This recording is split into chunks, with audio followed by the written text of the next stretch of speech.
Olá, estamos começando mais uma série de programas dentro do projeto Oficinas de Gestão, Oportunidades de Desenvolvimento, executado pelo Departamento de Ciências da Administração do Centro Socioeconômico da Universidade Federal de Santa Catarina. A série que você acompanha agora tem como tema geral as políticas de promoção da igualdade racial, especialmente aquelas desenvolvidas pela CEPIR, que é a Secretaria de Políticas de Promoção da Igualdade Racial da Presidência da República. Para falar conosco hoje, nós temos aqui ao meu lado o João Cláudio Basso Pompeu e o Arthur Sinimbu Silva, ambos são especialistas em políticas públicas e gestão governamental e atuam na Secretaria Executiva da CEPIR. João, Arthur, inicialmente obrigado pela disponibilidade e a minha primeira questão diz respeito a qual é o papel desse especialista em políticas públicas e gestão governamental. Bom, nós somos uma carreira ligada ao Ministério do Planejamento e é uma carreira transversal, uma carreira que trabalha em vários ministérios. Eu, por exemplo, trabalhei já no Ministério da Saúde, Ministério do Desenvolvimento Social e agora aqui na CEPIR. Vamos trabalhar em vários ministérios com políticas públicas, de modo amplo. Apesar do nome ser especialista, eu considero que a nossa carreira é uma carreira de generalista. Nós trabalhamos em todas as áreas, na formulação, implementação e avaliação de políticas públicas. Que a nossa carreira, pelo que a gente conhece do histórico dela, ela tem uma referência na carreira de Estado francesa, que é da escola ENA, a Escola Nacional de Administração da França. E, enfim, com algumas adaptações, a nossa carreira é o que é correspondente na França. Eu acredito que existem algumas diferenças, por exemplo, o gestor da ENA, até onde eu sei, ele também pode atuar em nível local, e a nossa atuação ela se concentra quase que exclusivamente em nível do governo federal, em Brasília e algumas pessoas no Rio de Janeiro. Eu acho que a gente tem essa, na verdade, não é só a nossa carreira, mas eu acredito que seja uma tendência no serviço público federal, ao menos, criar carreiras transversais. Então, hoje a gente já tem a carreira de especialista em políticas públicas e gestão governamental, a gente já tem a carreira de ATI, analista de tecnologia da informação, carreira de APO, analista de planejamento e orçamento, e recentemente criaram mais uma carreira que chama ATPS, a analista técnico de políticas sociais. Então, acho que a gente é a primeira carreira dessa tendência que aí nas últimas décadas vem conquistando o serviço público federal. E eu acho que, como eu chamo, para alunos, é muito interessante a carreira. Eu sou muito fã da minha carreira. Você não tem rotina, quer dizer, você faz a sua rotina, você tem uma ampla possibilidade de atuação profissional em todo o governo federal e existem experiências até de gestores que vão para governos estaduais. Então, eu gosto de pensar que é uma carreira aberta ao talento. Agora, me parece que essa composição dessas carreiras às quais o Arthur se refere e a própria carreira do especialista em gestões em políticas públicas e gestões governamentais, ela recupera um pouco de uma preocupação que é recorrente nos debates, historicamente falando, que é de técnicos, especialistas, gestores formados ocupando funções de protagonismo na definição de políticas. Porque o Brasil, e não só o Brasil, eu acho que boa parte das estruturas republicanas contemporâneas ainda cultivavam, em alguma medida, a ocupação de algumas funções e cargos por pessoas oriundas, não necessariamente de uma área de formação, e que tinham, às vezes, um compromisso mínimo com a estrutura que estava atuando, muito mais com quem as nomeava do que necessariamente quem as dirigia. É um pouco isso o papel de vocês também? É um papel técnico, especializado, de alguém que entende daquela área? Acho que é um papel técnico, mas eu não creio que seja um papel especializado. Na minha turma, eu acho que na turma do Arthur também, você tinha sociólogos, economistas, administradores, advogados. Nós temos uma formação geral, que é uma formação que nós nos especializamos em políticas públicas, mas o governo aproveita toda essa experiência minha turma tinha mais de 100 pessoas, e nós também temos uma liberdade de escolher onde nós vamos trabalhar, e trabalhar dentro de políticas públicas, com políticas públicas, com base na nossa experiência, com base no nosso background e com base no que o governo precisa, das necessidades do governo. Agora, só para acentuar um pouco a questão que eu trazia, mas de fato isso transforma boa parte dos espaços de atuação no serviço público num espaço ocupado por pessoas com formação e preparação para aquela área, não necessariamente os cargos em comissão, que são de livre nomeação, obviamente, isso é definido por lei, mas que às vezes transformava determinados espaços em espaços que não produziam. Que não com certeza, com certeza. Eu acho que, vamos dizer, um desafio do serviço público, né, conseguir recrutar agentes que possam fazer esse diálogo entre a técnica e a política. Né? Então a gente muitas vezes cria uma oposição entre a técnica e a política, e a gente sabe que os dois opostos são trágicos, né? Tanto um governo que se guia simplesmente por interesses políticos ou, mais especificamente, um olhar político eleitoral, e um governo que acredita que consegue perceber os problemas e as soluções para a sociedade a partir de um olhar meramente técnico. Então, o desafio hoje de um servidor que é recrutado por meio de um processo seletivo, como um concurso público, né, e eu destacaria especialmente essas carreiras, é conseguir estabelecer esse vínculo, né, entre o técnico e o político, saber se amparar nas leis, nos conhecimentos, e ao mesmo tempo refletir um projeto de governo que legitimamente foi eleito, seja ele qual for, né? Acho que as decisões mais importantes que o governo toma são decisões políticas. Políticas com P maiúsculo, políticas que você vê, que você almeja o interesse do país, não aquele interesse meramente transitório, aquela coisa que é bom, né? Imediatista, mas e aí o papel do especialista em políticas públicas é bom, tomada a decisão política, que nós podemos influir também. Qual é a melhor maneira de você alcançar aquilo que você quer? Mas eu concordo com o Arthur, quer dizer, não, é falsa essa dicotomia entre técnica e política. Né? Política faz parte de todos os domínios da vida. Né? Não, seguramente. A minha pergunta é quase uma provocação no sentido exatamente de dizer, olha, o Estado é um ente político, o governo é quem está à frente por determinado período e define políticas. Agora, vocês são especialistas numa condição talvez até recente em termos de maturidade do Estado brasileiro, que é a definição de políticas públicas e não ações de governo meramente. Vamos tentar estabelecer um pouquinho o que é uma política pública?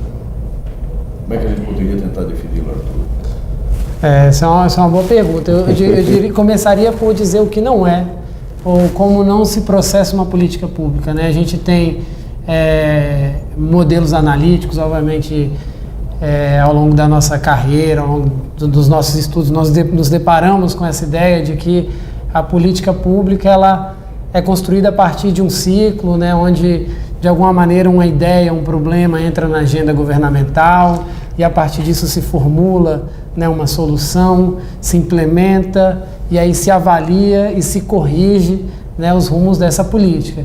Esse é um modelo analítico interessante para se compreender, né, na verdade, para se estudar política pública, mas não é para se compreender como efetivamente ocorre uma política pública, né?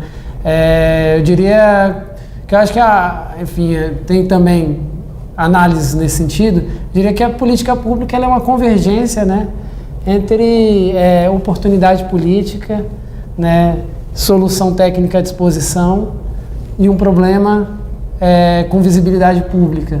A partir do momento que você consegue ter essas três questões em um determinado momento, inevitavelmente alguma ação governamental toma corpo, né? Então eu diria que eu teria uma certa dificuldade, apesar de trabalhar diariamente com isso, de definir política pública, né? Mas eu consigo dizer mais ou menos como é que ela surge.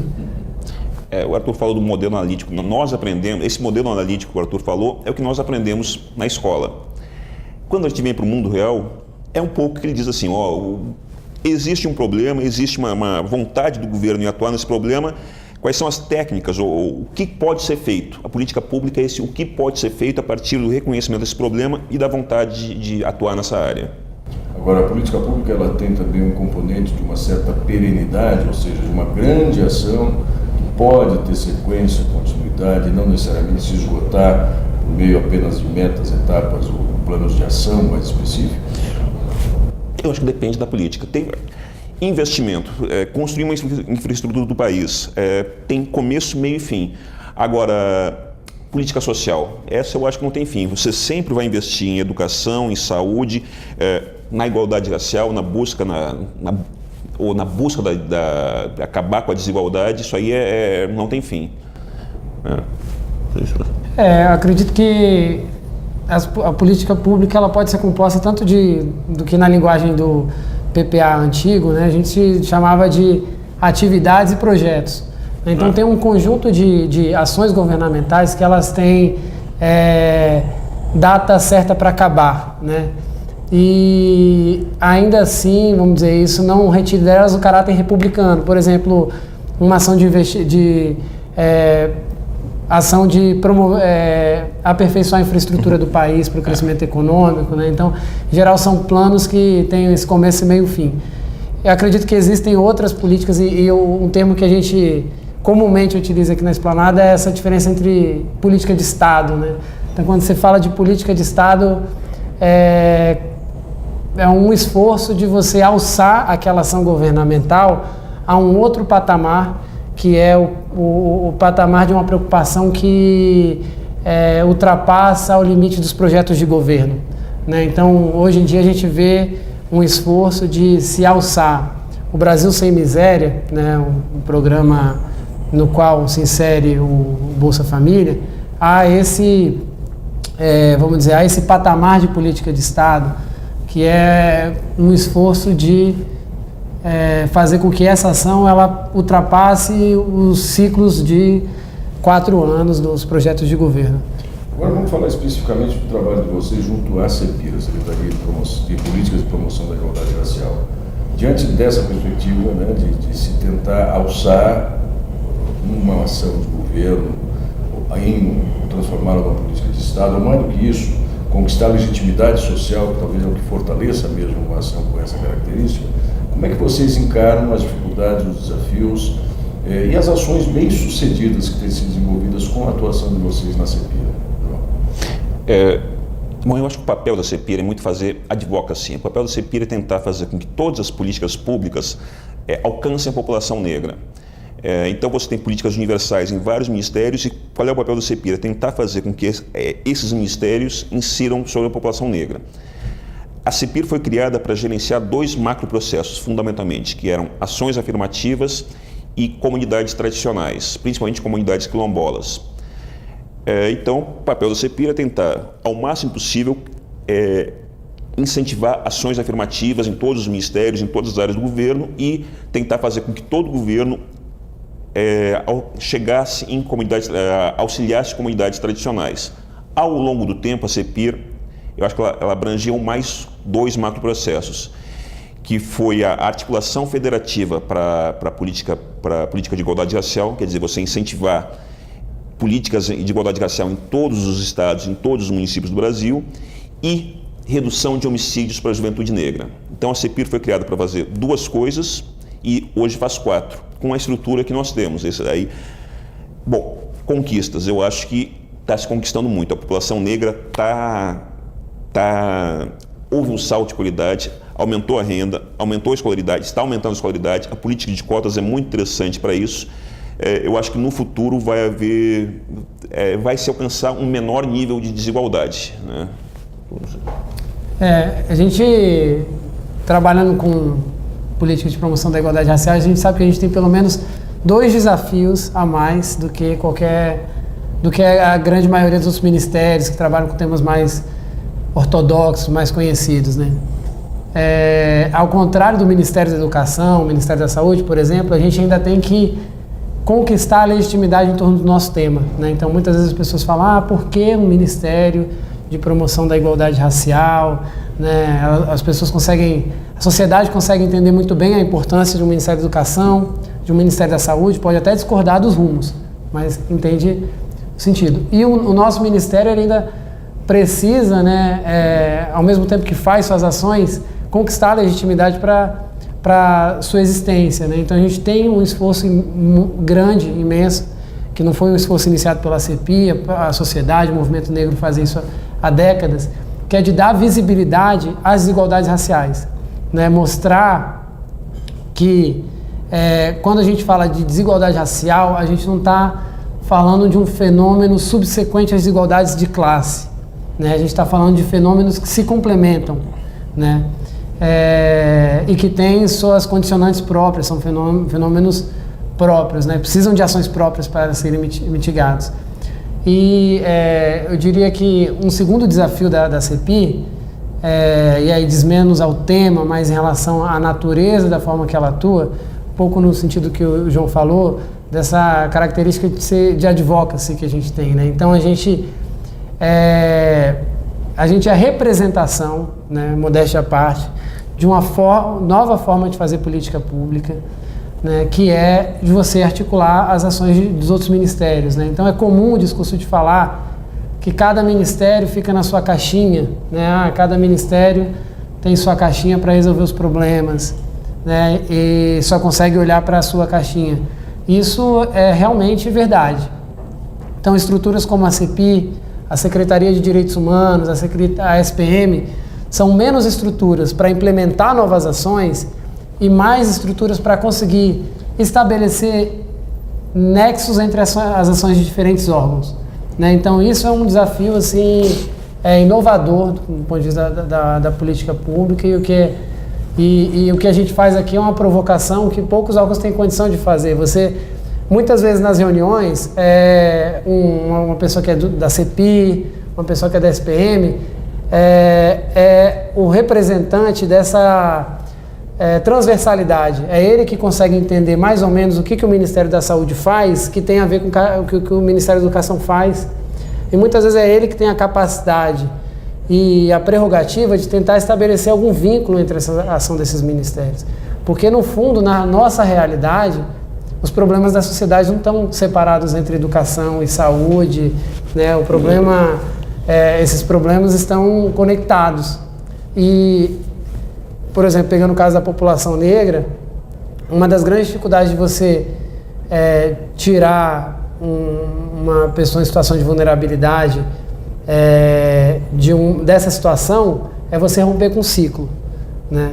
E para você romper com o ciclo, você precisa atuar em várias ações. Então, o Programa Brasil Quilombola é a expressão dessa intencionalidade, né, de tentar fazer as ações chegarem num mesmo lugar, ao mesmo tempo, de maneira a que se conversem, né? O Plano Juventude Viva também é uma expressão desse esforço de transversalidade. Não, e isso é um desafio. Quer dizer, como fazer com que várias políticas, com várias lógicas diferentes, com vários ministérios diferentes atuando, que muitas vezes não conversam um com o outro, cheguem na mesma população e melhorem a vida de 50% da população brasileira. Esse é o desafio da CEPI. Né? Eu tive a oportunidade de acompanhar a terceira Conapira, que foi no final de 2013, e é sobre isso que eu quero dirigir mais uma questão a ambos, que é esse modelo de propor políticas a partir das vozes que vão se manifestando nas conferências regionais, estaduais, culminando com uma grande conferência. Como é que vocês, como especialistas que são em gestão governamental, enxergam esse modelo de você governar ou propor políticas a partir das conferências, e não foi só da igualdade racial, acompanhei outras conferências, a comunicação, a Conferência Nacional de Saúde, que também já é um processo um pouco mais antigo. É um modelo, digamos assim, que dá conta de acumular essa discussão toda dos diferentes segmentos e tentar propor uma política que alcance boa parte dele? Acho que na conferência você ouve a sociedade. Eu não lembro agora o número exato, mas eu acho que houve mais de 50 conferências nos últimos anos, de vários temas. E aí a sociedade se expressa. O grande desafio é você responder. A sociedade vai dizendo nas conferências, olha, eu quero tais e tais coisas. Como é que o governo responde a isso? No nosso caso, nós pegamos todas as 80 resoluções da conferência, da Conapira, e estamos fazendo um sistema onde a gente vai responder uma por uma o que o governo já fez, o que está sendo feito, o que vai para o futuro. Você tem que responder isso, o governo tem que responder isso. Eu acho que esse governo está muito aberto a isso. É uma conversa, é um debate que existe dentro do governo. O governo valoriza muito a democracia que emerge dessas conferências, a voz que emerge dessas conferências. Eu acho que é um caminho que vem sendo trilhado há muitos anos e que o grande desafio é você conseguir vincular as demandas que vêm da sociedade aos instrumentos a partir do qual o governo se planeja. Né? Então, nesse esforço que o João citou, a gente está tentando estabelecer um vínculo entre as demandas que vieram da terceira conferência com o que se propõe no plano plurianual. Né? Porque quando você encara essas duas coisas como coisas separadas, você, na cabeça do gestor, você cria um problema para ele, porque ele precisa responder para o governo a respeito do que ele se propôs a fazer para o governo, e ele precisa responder para a sociedade a respeito do que a sociedade demandou para ele. Então essas coisas elas precisam estar conectadas. Essa gestão presidencial fez por meio do Ministério do Planejamento, e aí não é fazendo propaganda não, mas porque esse esforço inclusive precede essa gestão, não é uma coisa que começou a ser pensada nessa gestão, propôs uma nova metodologia para o plano plurianual. Acho que é importante dizer, não sei se os alunos sabem o que é o plano plurianual. Podemos tratar dele. Só explicando. Claro. No primeiro ano de todo o governo, ele faz um plano plurianual. É um plano que o governo expressa suas diretrizes, seus objetivos e seus programas políticos e seus programas de temáticos.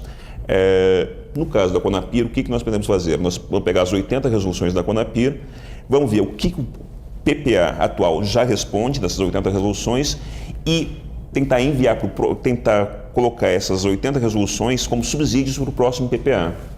Isso. Porque até o PPA, a gente está no 2012 a 2015, então até o PPA 2007 ou 2008 a 2011, que foi o último PPA, que agora já não está mais vigente, o PPA ele serviu mais como uma peça formal, né, de prestação de contas em relação a gastos. Né? Então, houve um esforço do Ministério do Planejamento de transformar esse PPA em uma peça de planejamento, novamente. Né? Então, isso, em alguma medida, tem sido um esforço bem sucedido. Então, a gente pode dizer, por exemplo, hoje, que a CEPI ela realiza suas ações sempre olhando para o que ela planejou no PPA. Ao contrário do que acontecia alguns anos atrás, que os ministérios tinham o seu PPA e tinham o seu plano interno, que era o seu verdadeiro planejamento. Né? Então, agora, como a gente pode usar o PPA para a grande maioria dos órgãos do governo como um instrumento de planejamento, é que fica mais evidente que essas peças que vêm de demandas da sociedade civil precisam se vincular a eles. Né? Então, eu acho que é esse esforço que reflete, assim, do ponto de vista teórico, uma crítica a uma ideia muito recorrente na ciência política, por exemplo, que é de considerar que no Estado moderno existe um limite, ou existe, na verdade, uma contraposição entre representatividade e eficiência. Né? Então, isso se coloca no dilema da governabilidade, né?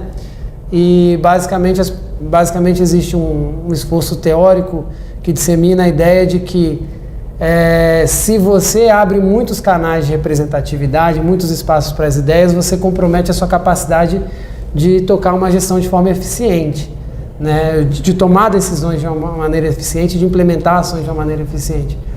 O que, enfim, existe um esforço contrário, que eu acho que se reflete no âmbito do governo em ações como essa, né, de tentar vincular o PPA às demandas da sociedade, que é de mostrar que essas coisas podem caminhar juntos. Né? No plano local, por exemplo, diferentes experiências de orçamento participativo serviram para melhorar a qualidade do gasto público, né? Porque o gestor ele não consegue sozinho perceber o que precisa ser feito, ainda mais quando a gente fala de nível de governo federal. Né? Não é a esplanada que vai se propor a compreender o Brasil mais do que a sociedade brasileira. Na verdade, isso precisa ser feito no esforço conjunto.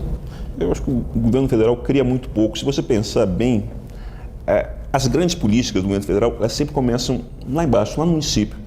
Acho que uma das grandes políticas do governo federal, Bolsa Família, transferência de renda, começou em Campinas, Ribeirão Preto, Brasília. Em 2000 já tinham 100 programas de transferência de renda. De repente, o governo, peraí, o que está acontecendo? E aí ele se apropria dessas experiências que começam no governo local, que começam com participação popular e dá uma outra escala, dá uma escala nacional, uma escala federal. Agora, em termos de perspectivas, o que vocês imaginam que ainda possa acontecer, para o bem ou para o mal, enfim, em termos de perspectivas, sobretudo dessas políticas associadas à promoção da igualdade racial, pela vivência que vocês têm tido aqui na CEPIR? Nós vamos avançar muito mais, é preciso ainda muito maior esforço, a sociedade já reconhece essas ações da CEPIR como ações legítimas. Onde é que vocês acham que podem estar gargalos ou aberturas maiores para as ações desse tipo? Eu acho que a gente está num momento onde, felizmente, né, algumas ações têm provocado tanto agentes públicos quanto a sociedade em geral a se posicionar em relação a esse tema.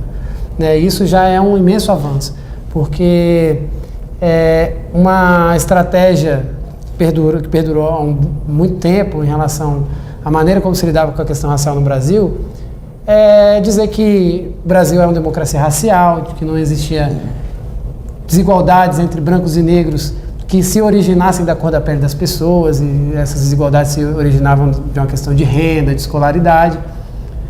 Então a gente já teve um avanço de colocar a questão racial em pauta. Dizer, a questão racial é importante, ela tem sua relação com a questão de renda, com a questão de escolaridade, mas ela é também um fator que por si gera desigualdades, né? E isso aconteceu em função, por exemplo, de ações que eu poderia citar pelo menos duas recentes ações polêmicas, que é a lei de cotas no ensino superior e a lei de cotas no serviço público, que levou as pessoas a terem que se posicionar sobre o tema. Eu sou contra, sou a favor, eu acho que o pardo não é negro, enfim, uma série de temas, mas não tem como as pessoas não conversarem mais sobre isso. Então esse é um primeiro avanço que eu acho que vale a pena citar. Eu ia falar das leis de cotas. Nós temos duas leis de cotas que eu acho que vão impactar muito no Brasil, a lei de cotas no ensino superior e a lei de cotas no serviço público. Acho que elas são apenas o começo. A nossa esperança é que elas sejam apenas o começo. No Brasil, nós não estamos acostumados e temos que nos acostumar a ver negros nos postos de comando. Quantas vezes numa reunião quantos negros você vê numa reunião importante no governo federal? Pouquíssimos. Quantos negros são generais do Exército Brasileiro? Quantos negros são juízes? Olha, o Joaquim Barbosa é o primeiro negro na Suprema Corte. Nós temos que nos acostumar com isso. A sociedade brasileira porque os negros são 50% da população brasileira.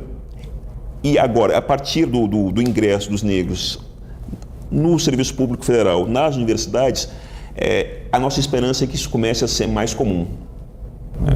Muito bem, nós estamos nos aproximando aqui do final dessa nossa conversa, mas como normalmente fazemos... Poderia só claro. complementar em relação à perspectiva, que eu acho que vale a pena citar o seguinte: essas ações, elas, por exemplo, como as leis de cotas, elas têm um impacto objetivo em relação à vida das pessoas negras, né? Elas aumentam a oportunidade das pessoas em relação a isso.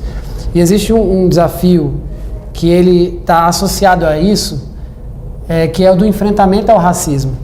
Então, essa possibilidade de perceber pessoas negras em espaços de poder, isso tem um impacto maior do que se imagina.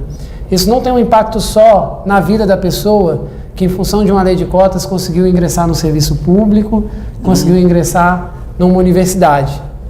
Por processo seletivo também.